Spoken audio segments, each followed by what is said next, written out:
Today's daf is daf Yud Ches, and we'll start from the top of the Yoma. We spoke about the divvying up of the lechem haponim, and the Kohen Gadol has rights to demand his first rights to get the lechem haponim, and we quoted a brisa that he can take out of the lechem haponim, which are 12 loaves, he gets either 4 or 5. So the Gemara asks, Umay arba o chamesh? Why do we come up with this number 4 or 5? And the Gemara now introduces a machlokes between Rabbi Yehuda and the Chachamim in Masechet Sukkah. How do they divide up on a weekly basis the 12 chalos of the lechem haponim? There are 2 mishmaros of Kohanim, and in the rotation, one is the outgoing and the other is the ingoing. And we want to divvy up the lechem haponim amongst these 2 mishmaros. But when there's a hachlofa, a rotation of the mishmaros, then it's going to happen on Shabbos itself. And every Shabbos they take from the shulchan the lechem haponim of the chalos of last Shabbos, and they divide it up amongst the mishmar hayotze, the outgoing group of kohanim, and the mishmar hanichnas. The Rabbanon di Amri, according to the Rabbanon in Sukkah, hanichnas notel sheish, hayotze notel sheish. They will divide up the 6 and 6, the total of 12 chalas amongst the 2 mishmaros. There's no other payment, so to speak, beyond 6 and 6, one for the mishmeres hayotze, one for the mishmeres hanichnas.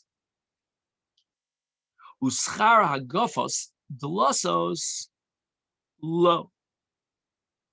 And the Tanakama, the Rabbanan hold, as opposed to Rabbi Yehuda, as we'll soon see, that we don't give any of the chalos to the hagafa. Hagafa means there were certain kohanim that were in charge of locking the doors of the Beis Hamikdash at night. And the new rotation of the Mishmeres that comes this Shabbos would lock the doors after Shabbos, Hamotzi Shabbos, but they did not get any extra payment. There was no gratis or tip for their job of locking the gates of the Beis Hamikdash. So the Gemara asks, if we're going according to the Chachamim, and the Kohen Gadol has rights to get 50%, if you remember, we derived yesterday from a pasuk, Aaron Ubanav, that would split the lechem haponim between Aaron the Kohen Gadol and his children who are representative of Kohen Hedjot, is then Mishtei Boilu Miflag. We should be dividing up the 12 chalos into 2 equal halves. And the Rabbanan sheet, as we saw yesterday, is that the Kohen Gadol should take a little bit less than a half. The exception to the rule, if you recall, was the Shtei Alechem, because they didn't want to break it up into pieces. But otherwise, if all things are equal, the Kohen Gadol would dip slightly below 50%. Is Botzer Chadabi Palga? We should subtract 1 of the 6, such that the Kohen Gadol now will receive 5, and the other Kohanim will receive 7. Is Chamesh Shakel? Give him 5. Why does the Brisa mention that we give him 4 lechamim?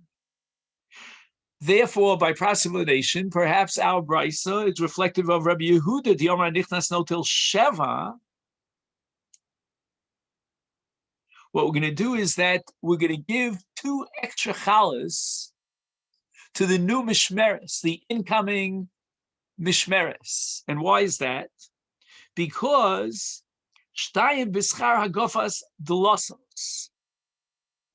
The first mishmeres of last week, they were the ones who opened up in the morning the doors of the Beis Hamikdash. Now, midday on Shabbos, the Mishmeres HaNichneses, the new rotation of Kohanim, they are now taking over. They're going to lock the doors of the Beis Hamikdash at night, which was apparently a whole to-do.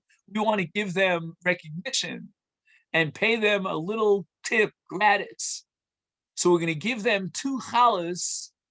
This is the nichnas for their work in Hagafas Hadlosos. So Yotze Notel Chamesh. Last week's Mishmeres will now get 5.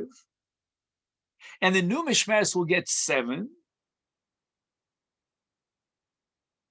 Is then May Eser Boy Miflag. We're subtracting 2 chalos from the normal breakdown of the Lechem HaPonim. In other words, instead of breaking it down 12 into 2 halves of 6 each, we're going to take 2 loaves of bread, separate them as a tip in appreciation for the work of Hagafas Hadlosos. We're left now with 10 chalos.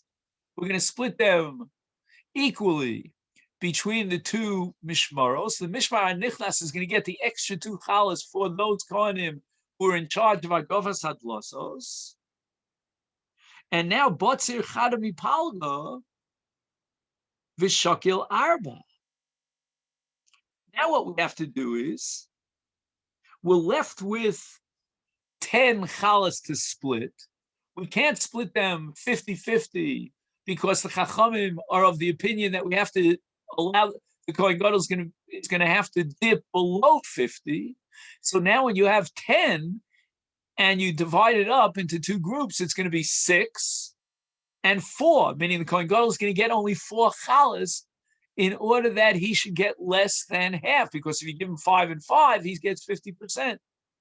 Is Memela, now we don't understand why the Brisa offers the Kohen Gadol 5 chalas. So Rava Amar, Rava's solution to this problem is Kula Rebihi. This Brisa that mentions 4 or 5 chalas for the Kohen Gadol reflects the sheet of Rebbe, who says that we divide it up equally, in which case the Kohen Gadol has rights to 50%. Savar Rabbi Yehuda, in the previous machlokas that we studied, he holds like Rabbi Yehuda that we subtract 2 chalos from the 12 and we earmark them for the Kohanim who are locking the doors of the Beis Hamikdash, the Magufas Hadlosos.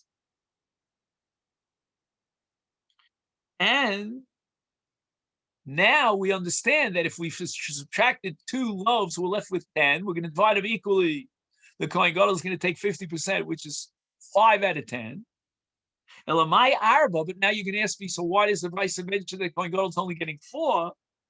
Hachamesh boy lemishkal lo kasha. He's not going to get 5. He's going to drop down to 4. Why? Ha'de'ika mishmar hamisake v'ha'deleka mishmar hamisake. Now the Gemara introduces another variable into the equation. There's something called a mishmar hamisake, which means that the mishmar of Kohanim stay overnight, an extra night in Yerushalayim, and we have to recognize that. For example, let's say on one of the 3 regalim, Ish Mishmeres comes to Yerushalayim for the regel, and let's say that Yontif is on a Monday. So one of the Mishmaros is going to come earlier to Yerushalayim, already on Erev Pesach, and once that Mishmeres of Kohanim, they came from Dan or Beersheba, they've already made the trek to Yerushalayim, and Monday is going to be the regel. They're going to bridge their stay in Yerushalayim till Monday. Or, for example, let's say Yontif is Chal on a Thursday, and the Mishmeres is going to take over on Erev Shabbos. Already on Erev Yontif, on Wednesday, they're already coming in to be in Yerushalayim for the regel, for the mitzvah aliyah, the regel on Thursday. They're going to stay over and bridge until Shabbos, when it's their turn to do the avodah, the Beis Hamikdash. They're on the Mishmeres.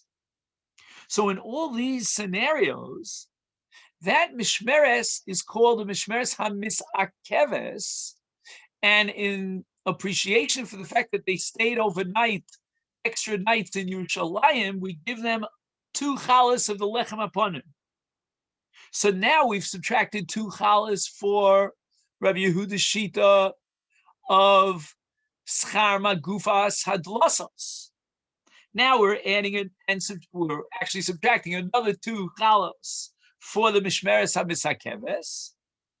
So now you've taken 2 and 2 is 4. You're left with only 8 chalas. You divide it equally according to Rebbe Shita. When the Kohen Gadol wants his share, he's going to get 4 out of 8. And that's a scenario in our brisa where there's a mishmeres hamisakeves. The brisa offers another alternative possibility that the Kohen will get 5 chalas, and that's a case where there is no mishmeres hamisakeves, and therefore we're going to subtract only 2 chalas, and that's going to be b'schar agofas losos. We're left with 10 chalas, and then we divide up 5 and 4. So that's what the Gemara works out according to Rava. If there is, in this particular scenario, a group of Kohanim that either came earlier and stayed longer in Yerushalayim, or they had to stay in Yerushalayim later because the regular was around the corner on a Monday, we will give them, in recognition, an extra 2 chalas. Right? So then we're left with only 8 chalas because we've earmarked 2 chalas for the hagafas losos, another 2 chalas for the mishmeres hamisakeves. We're down to 8, divided up 50-50 according to Rebbe, and the Kohen Gadol takes 4. The leka mishmar misakev, if in that scenario there's no mishmar that's staying overnight, extra time in Yerushalayim, then eser boy lemiflag, we're only going to take off 2 chalas for the schar hagafas dlosos, and then shakil chamesh, the Kohen Gadol will get 4. But if we think that we're out in the clear, it's not true. Ihachi, if you're telling me that according to Rebbe, there is a scenario where the Kohen Gadol will only get 4 chalas, how do we understand the end of the brisa, which says, Rebbe Omer li olam chamesh?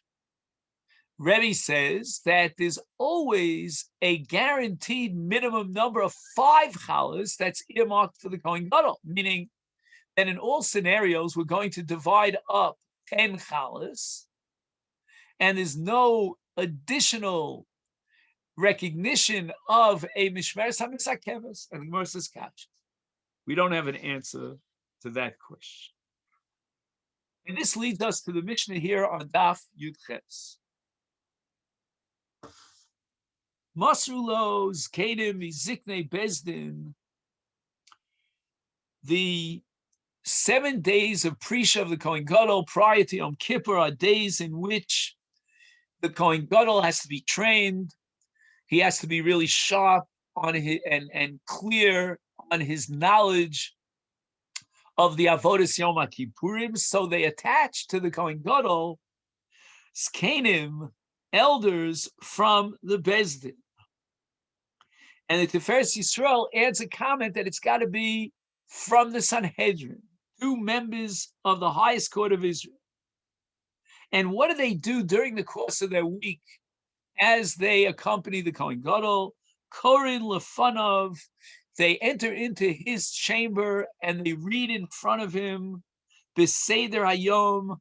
They go through Parshas Achrimos, the exact order of the sacrifices of the day. They explain all the dikdukim, all the nuances of the Avodas Hayom. The Omrim Lo, and they say to him, Ishi. Ishi means Adoni, my master, Kohen Gadol. Kra ata b'ficha. Why don't you read out loud and we'll listen. Read the Avodah and explain the Avodah. And Shema Shachachta, we're afraid that maybe since last year, you may have forgotten the laws that you learned.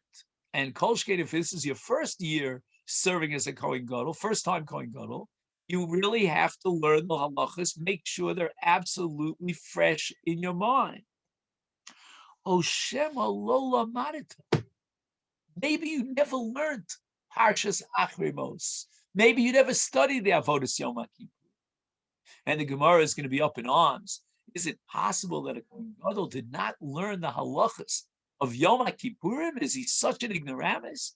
Such a person would never be appointed as the Kohen Gadol, except for by Sheni, which we'll see in the Sugi. Now, the Tiferes Yisrael again makes a comment here. He says that the reason why the Ziknei Kahuna, Ziknei Bezdin, are encouraging the Kohen Gadol to read out loud is because when you read something out loud, it's easier to remember. It's a great memory device. Erev Yom Kippur b'Shachris, in the morning of Erev Yom Kippur, Mamidim Otso b'Shar Mizrach, they put him on the eastern side of the Azorah. That was the Shar Mizrach. That was the great Shar, the gigantic Shar that into it you entered into the Azorah. It's also known by another name as Shar Nicanor. And they bring in front of him Parim, Elim, Ukvasim. And these are the various animals that he is going to have to be bringing on Yom Kippur as part of the Avodah. And the question here is, the Maharsha wants to know, are we talking about animals that were actually going to be sacrificed, or they just took parim, different cows and rams and sheep?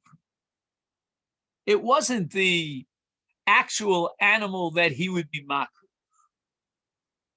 Kadeshe makir v'ragil bi'avoda. We want to make sure that he looks carefully at these animals and he recognizes them, and he'll be able to learn the Seder halachos, the Seder avodas hayom, by looking at the animals.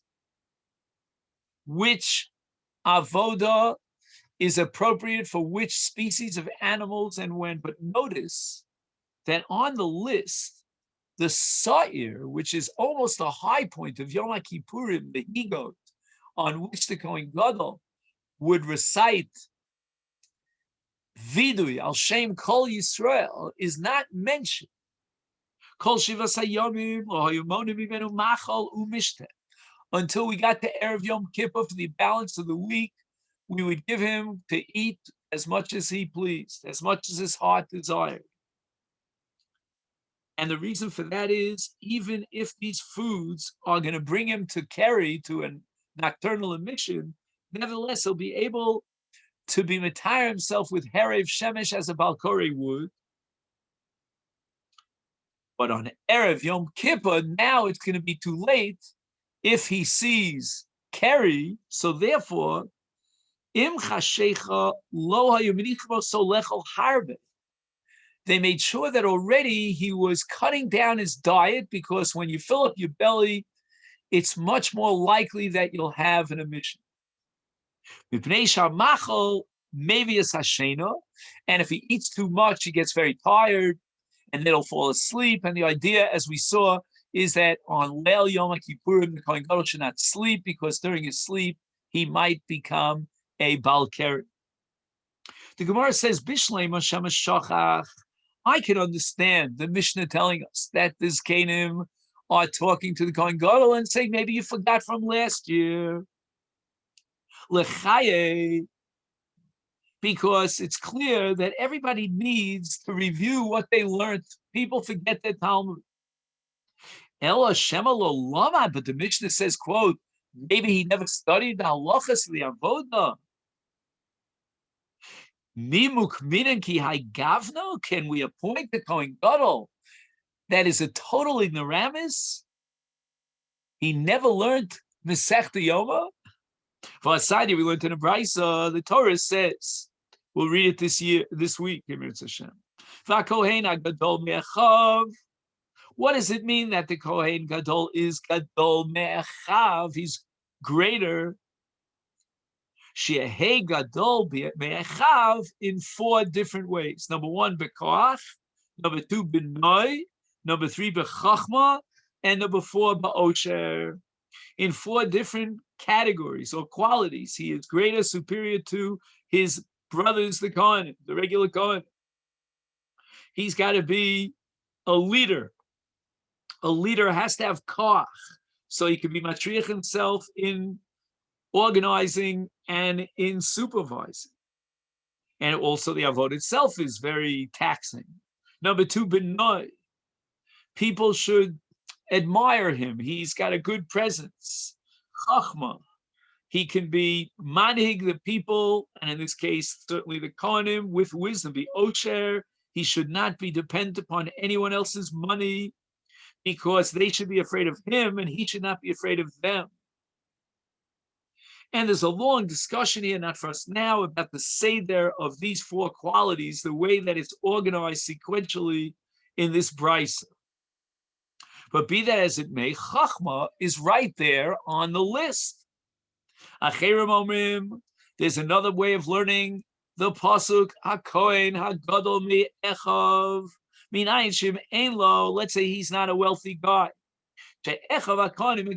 Also, they have to give money and make a collection and put money in the Kohen Gadol's bank account to guarantee that he's an Osher Talmud Lomar, and this we derive from the pasuk Kohen HaGadol Me'echav. Me'echav means he became Gadol through his brothers. Gadleu Mishal Echav. You can make him into a rich guy through his fellow colleague Cohen. But in any event, Chachma he has to have. So how can he be a total ignoramus? Somewhere of Yosef Lokasha, Kan b'Migdash Rishon, Kan b'Migdash Sheni. When it came to Migdash Sheni, it was all a matter of Shochad Mamon. It was the king who would decide, the Malchus, the government would decide who would serve and be appointed as Kohen Gadol. And we have an example here from the Omer of Asi, Tarkava de Dinri, Ailile, Marta Barbaitus, Liane Malka, and a very wealthy woman by the name of Marta, the daughter of Baitus. I mean, she was wealthy until the Churban, but she took what's called a Tarkava, an entire volume in a receptacle of 3 kabim full of dinrei zav, and she brought it to the king, Yanai HaMelech, and this is during the period of Bayis Sheni. And why did she offer him this massive amount of money? Al di okme, so that he would appoint Yoshua ben Gamla, her husband, Yoshua ben Gamla, Bekahani Ravrave as the Kohen Gadol. So we see clearly that during Bayis Sheni, the Kohen Gadol in that position was a bought position. Whoever could pay the most money, he got to be the Kohen Gadol. Therefore, he might be a total ignoramus that he doesn't know the halachas at all.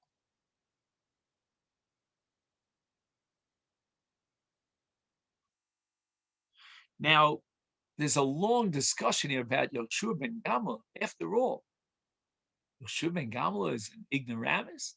The Gemara tells us about Yoshua ben Gamla in Masechet Bava Basra that he was single-handedly responsible for the entire educational structure that we have to this day. It's all Yoshua ben Gamla. And some of them Farshim say that he went through different stages in his life. Other ones say that there's 2 people by the name Yoshua ben Gamla, and this is a different one. Erev Yom Kippur Shachris, Tana Af HaSeirim, a Brisa says that the Mishnah left out the Seirim, the goats. Those also have to be brought in front of him so he gets familiar with them. V'tada Didan my time alotani Seirim. And why did our Mishnah disagree with the Brisa apparently and deliberately omit goats? And the answer is because of Chalisha Sadas, Kevon, the Al Chet Kaasi. This is a Chet for all of Klal. This is a carbon Sa'ir, to be Machaper for all the sins of all of Klal Yisrael. As soon as the Kohen Gadol reminds himself of what the Sa'ir is there for, what its function is, he becomes weak. He psychologically wonders and second guesses, will he be able to function in that capacity and size up to this great challenge of bringing about a kapara for all of Klal Yisrael? Who knows if he'll be able to achieve that goal? So in order to keep the Kohen Gadol in an upbeat mood, they, according to the Mishnah at least, they did not show up with the sawyer in front. Ihachi parnami al chetu diasi. Amongst the list, and even the Mishnah has this list of animals that are brought before the pass in front of the Kohen Gadol is the par. The par is brought as a kapara for the Kohen Gadol, for all his other Kohanim. So that should also bring him to a scare. Can he really achieve that great mission of being mechaper for all the Kohanim? So the Gemara answers, "Par David the Olav el Echav Hakonim the Osi the Echav Hakonim Ika Inish the Ispe Milsa made the Yodele Umehadele B'tshuva." Unbelievable. This Gemara is mind-boggling. The Gemara says that the Kohen Gadol was not worried about his fellow Kohen, because in event that any of his Kohanim had violated the Torah and they needed a kapara, he, the Kohen Gadol, would know about it. That itself is mind-boggling. But on top of that, he would influence and inspire any such Kohen to do tshuva. He was very, very secure and very calm about the ability of the par to achieve what it has to achieve. But Bekulo Yisrael lo yada. But when it comes to the Sawyer, which is mechaper for all of Israel, he did not know. There was no way of his knowing. He didn't rub shoulders with every last Jew, that he would know which Jew maybe fell short of his mitzvahs and violated some prohibition, and he could have been mashpi on them. And that brought him to a state of chalisha sadas. Amar Avina, that which we said, that the Kohen Gadol knows the sins of his fellow Kohanim. Hainu diamri inchi. This is what people say about relatives. Chazi b'shuka kami ibar achatich dayolahavi. If the son of your sister, your nephew, is in charge of collecting taxes for the king, which means that, like they say about meter maids, they have to come in, with a certain amount of penalties, otherwise they're not making their own salary. So they're very, they're very eager to find someone who's illegally parked.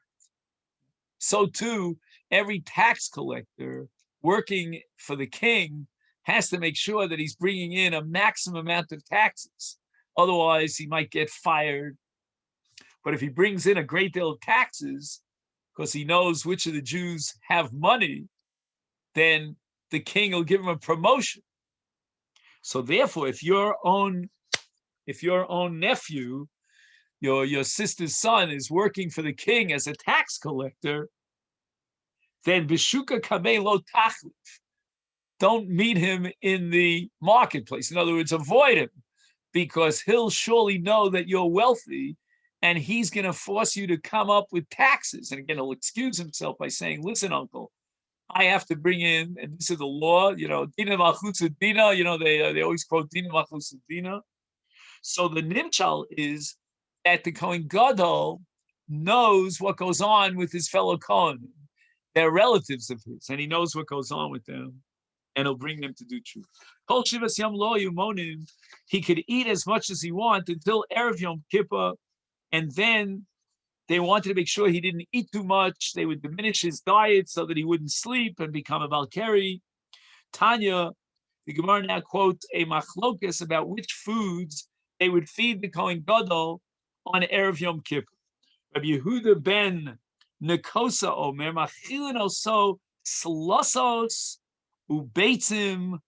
They feed him on Erev Yom Kippur, the morning, foods that are made of very fine, refined flour and eggs, Kidei Lemasmiso, in order to bring on diarrhea, so that during the day of Yom Kippurim, he should not have to go to the bathroom. He's cleaned out his bowel system. Like when you go to take a colonoscopy, they clean you out first. Amru Lo, and the Chacham were very upset about this. They said to Rabbi Yehuda, Kol shken ata mevil lidei chimu. If you give him a lot of food to eat and large volumes of slossos and beitzim, we should be afraid that he'll come to be marbe zera, he'll have a carry situation. We shouldn't feed him those foods. And Tanya, we learned in the Brisa, Sumchas Om Rishum Rabbi Meir, Ein Machilino So Lo Abai, the Amri Le Lo Avavai, the Eish Omer Aflo Yain Lovon, Lo Avai, and that's Rashi Tevis for Lo Esrog, the Aleph of Esrog, Lo Beitzim, and Lo Yain Yoshan. These are all foods that will be Marbe Zera. Amri Le Lo Abababai, and we're going to add Basar Shamen to the list. Lo Esrog, Lo Beitzim, Lo Shemen, Basar Shamen, V'lo Yain Yoshan. V'yesh Omrim, Aflo Yain Lovon. In other words, the question is, which kind of wine will bring to Ribui Zera, might bring him to the state of Keri? Is it only vintage wine or even fresh wine, relatively new, this year's crop, and it's white wine. White wine, the Gemara says now, according to the Eish Omrim, Chayayin Lavan, maybe it's a otherly de Tuma, can be Marbe Zera, and therefore he might become a Balkari. We learned in a Brisa. Zav Tolin Lo Bimachol, which means that a Zav is a person who had Re'ios.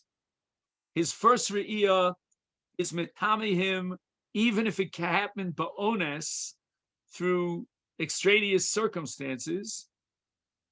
And then that first Re'iyah is Mitzuraf to the second Re'iyah. And once he has two Re'iyos, then he needs what's called Sfiras Zayin Nikir.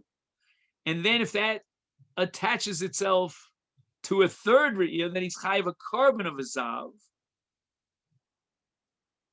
But the Re'iyah Shniya, the second Re'iyah, is not Mitame Ba'onis. If there are extraneous reasons why he had this Re'iyah, then it's not Mitame. So only the first Re'iyah is Mitame Bain Ba'onis and Bain, whether it's something that we consider natural because of the Ones situation, the circumstances, or it seems like it might be a real Ziva. In both cases, the first Re'iyah is Mitame.